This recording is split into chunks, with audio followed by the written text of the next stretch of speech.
first episode of In Pursuit of Tea, and today we're going to be talking about tea basics. Hey, Sebastian.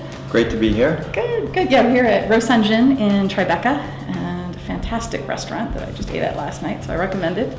And so what is tea, actually? I know it's a leaf, but... It is a leaf, and all tea comes from one plant.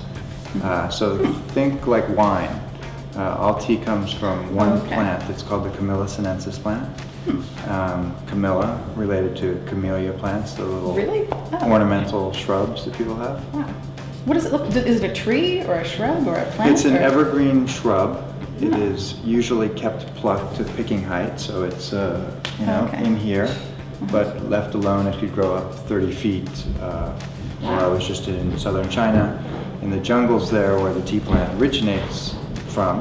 Oh, I didn't know that. There's one there that's 80 feet tall, 2,700 years old. So huge, like this monster tree. And you could actually pick the leaves from it still. I was just going to ask you that. Except that the local people are like, stay away, this is the old tea plant. The thing here is we're talking about the differences in this one plant and how you make all these different styles of tea. I think one way to think about it is think of basil leaves. So if you pick some basil leaves in the morning in your garden and put them on the table, maybe you even bruise them, you cut them a little bit, leave them on the table. If you come back at dinner time, what will happen? They'll be dried out. They'll be dried out and they will have turned color, they'll turn black. Right. And that's oxidation. Oxidation. Right. And so this is a black tea. This is a black tea. Or in Asia, it would be termed a red tea. Oh. Letting the leaves oxidize on the table. That would be black tea, essentially. When you come back in the evening and the leaves have turned dark, then you'd obviously dry them over charcoal or electric or sun or some way. Oh, over a fire. So green tea, on the other end of the spectrum, you don't want that oxidation process to happen. You want the leaf to stay green. As soon as you pick it, it starts to change color, it starts to oxidize, so you want to heat it to stop that process. Basically, it's an enzyme in the leaf, and you're going to kill that with heat.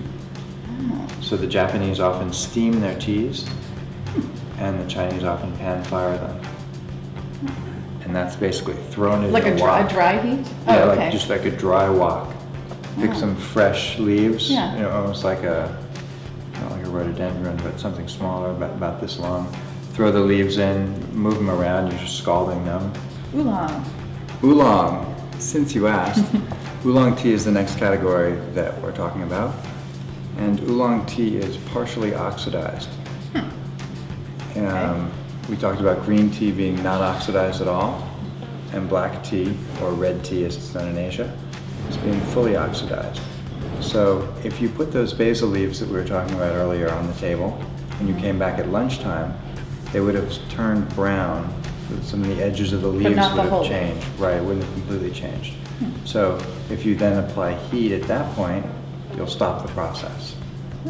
And so the flavor will be between a green and a black.